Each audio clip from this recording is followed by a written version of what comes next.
Кара Суу районуна караштуу номер 65 Муратхан Сабиров атындагы профилдик мектеп-гимназия комплекси. Кыргыз тили сабагы 3-класс 2-чейрек үчүн. Бүгүнкү сабакты кыргыз тили жана адабияты мугалими Тулибаева Кандала Туктабаевна алып барат. Саламатсыңарбы кымбаттуу окуучулар. Сыртта кыш болуп турса да, маанайыбыз ар дайым күн сыяктуу ачык болуп, жакын адамдарыбызга жылмайып, жылуулук тартуулап туралы деп, баарыңарга бүгүнкү сабакта жагымдуу маанай каалап, кыргыз тили сабагыбызды баштайбыз. Балдар, бүгүн 5 айынын 7-си, күнгө дүйшөмбү. Бүгүнкү силер менен өтө турган темабыз көнүгүү иштери деп аталат. Анда эмесе баарыңар дептериңерди ачып, числону жана теманы жазып алгыла. Жазып бүттүңөрбү балдар? Анда калем саптарды коюп, бүгүнкү сабактын максаттары менен таанышып алабыз. Бүгүнкү сабакта силер өтүлгөн темалар боюнча ар түрдүү көнүгүүлөр, тапшырмалар менен машыгасыңар.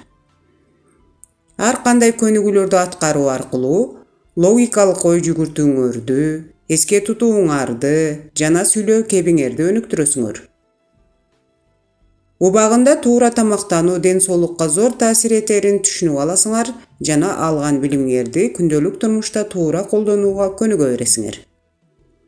Сабактын максаты түшүнүктүү болсо, балдар, баарыңар китебиңердин 69-бетин ачып, 1-чи көнүгүүгө көңүл бургула. Мында бизге суроолорго жооп бергиле деген тапшырма берилиптир. Бул жерде 4 суроо бар экен. Ошол 4 суроого ооз-эки түрүндө жооп беребиз. 1-чи суроо. Силердин мектепте ашкана барбы? Балдар, биздин мектепте ашкана барбы? Азаматсыңар. Биздин мектепте ашкана бар. Ал кандай? Балдар, биздин мектептеги ашкана кандай? Азаматсыңар. Ал чоң, жарык жана таза. Анда эмнелер сатылат? Азаматсыңар. Анда түрдүү тамак аштар сатылат. Сага ашканадагы кайсы тамак жагат? Азаматсыңар. Мага ашканадагы ботко жагат. Мына ушинтип биз суроолорго жооп бердик. Анда эмесе балдар, 2-чи көнүгүүгө көңүл бургула. 2-чи көнүгүүдө сүйлөмдөрдү туура түзгүлө деген тапшырма берилиптир, балдар. Биз бул көнүгүүнү жазуу түрүндө аткарабыз. 1-чисин карагыла. Максым, сатылат, дүкөндө, биздин деген сөздөр берилиптир. Биз ушул сөздөрдү орду-ордуна жайгаштырып, сүйлөмдү туура түзүшүбүз керек экен. Кана балдар? Азаматсыңар. Биздин дүкөндө максым сатылат. 2-чисин карагыла. Ичким келди, суусундук, абдан, мен деген сөздөр берилиптир. Кана ким түзөт сүйлөмдү? Мен абдан суусундук ичким келди. Мына ушинтсек туура болот экен, балдар. Анда 3-чүсүнө көңүл бургула, балдар. Эжем жакшы көрөт, таттуу токоч, менин деген сөздөр берилиптир. Менин эжем таттуу токочту жакшы көрөт. Кийинкисине көңүл бургула. Жегиси келди, сабактан кийин, ал кесме. Ал сабактан кийин кесме жегиси келди. Акыркысын карагыла, балдар. Жактырат, камыр, тамакты, менин досум абдан. Менин досум камыр тамакты абдан жактырат. Мына балдар, биз ушинтип сүйлөмдөрдү туура түзүп алдык. Анда эмесе 3-чү көнүгүүгө көңүл бургула. 3-чү көнүгүүдө сүйлөмдөрдү азыктардын аттары менен толуктагыла деген тапшырма берилиптир, балдар. Биз көпчектин ордуна азыктардын аттарын коюп, сүйлөмдөрдү толуктап дептерибизге жазуу түрүндө аткарабыз. 1-чисин карагыла. Менин апам эмнени жакшы жасайт? Менин апам мантаны жакшы жасайт. Атам базардан эмне сатып келди? Атам базардан Эт сатып келди. Койдун этинен эмне жасалат? Койдун этинен сорпо жасалышы мүмкүн, балдар? Манты жасалышы мүмкүн, түрдүү тамактар жасалышы мүмкүн. Койдун этинен куурдак жасалат. Иним эмнени жактырат? Иним мантыны жактырат. Эжем түштө эмне бышырды? Эжем түштө боорсок бышырды. Биз кечинде эмне жейбиз, эмне ичебиз? Биз кечинде боорсок жейбиз, чай ичебиз. Ашканада эмне бар экен? Ашканада ботко бар экен.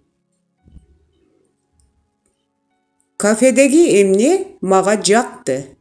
Балдар, кафеге бардыңар беле? Кафеге барган болсоңор, кафедеги эмне силерге жакты? Кафеде түрдүү тамактар, суусундуктар болот, балдар?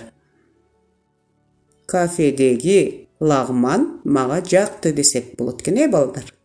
Анда эмесе, бул көнүгүүнү силер жазуу түрүндө аткарасыңар. 4-үнчү көнүгүү. 4-үнчү көнүгүүдө орус тилинде сүйлөмдөр берилиптир. Мына ушул сүйлөмдөрдү биз кыргыз тилине которушубуз керек экен, балдар. Бул көнүгүүнү биринчи сүйлөмдөрдү окуйсуңар, андан кийин кыргыз тилине которуп, WhatsApp аркылуу мага тартып жөнөтөсүңөр. Бул көнүгүү ооз эки аткарылат. Биринчисин мен силерге үлгү катары көрсөтүп берейин. Я умею лепить манты. Мен манты түйгөндү билем. Мына ушундай кылып силер дагы которуп, WhatsApp аркылуу мага тартып жөнөтөсүңөр. Балдар, анда эмесе 5-нчи көнүгүүгө көңүл бургула. 5-нчи көнүгүүдө бизге ашканада деген текст берилиптир. Биз ушул текстти окуп, текст боюнча суроо түзүшүбүз керек экен. Мында жаңы сөздөр да бар экен. Анда эмесе окуп, маанисин түшүнүп алалы. Жагымдуу, приятно, та на писте, на перемене. Келгиле анда текстти биргеликте окуйбуз. Ашканада. Биздин мектепте ашкана бар. Ашкананын ичи таза, жарык жана жагымдуу. Чоң танаписте досум экөөбүз ашканага бардык.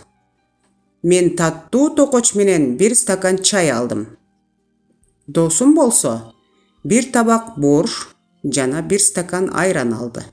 Ашканадагы тамактар абдан даамдуу. Мына балдар, биз текстти окуп маанисин түшүндүк. Анда эмесе текст боюнча суроо түзөбүз. Силердин мектебиңерде ашкана барбы? Ашкананын ичи кандай? Силер ашканага кайсыл убакта барасыңар? Сен ашканага ким менен бардың? Силерге ашканадагы кайсы тамактар жагат? Мына балдар, бүгүнкү сабакта бизге берилген бардык тапшырмаларды аткарып өттүк. Анда эмесе сабагыбызды жыйынтыктайбыз. Бүгүн сабакта эмне кылдык? Бүгүнкү сабакта биз сабактын максаты менен тааныштык, суроолорго жооп бердик, сүйлөмдөрдү туура түздүк, сүйлөмдөрдү толуктадык, орус тилиндеги сүйлөмдөрдү кыргыз тилине котордук, жаңы сөздөрдү окуп маанисин түшүндүк, текстти окуп, текст боюнча суроо түздүк. Анда эмесе балдар, үйгө тапшырма. Силер аш тизмегин түзүп, WhatsApp аркылуу тартып мага жөнөтөсүңөр. Аш тизмеги деген бул меню. Үй тапшырмасы түшүнүктүү болсо, балдар, сабагыбызды аяктайбыз. Силердин аткарган тапшырмаларыңарды жогорудагы баалар күтүп турарын эсиңерден чыгарбагыла. Анда эмесе кийинки сабактардан жолугушканча саламатта калгыла.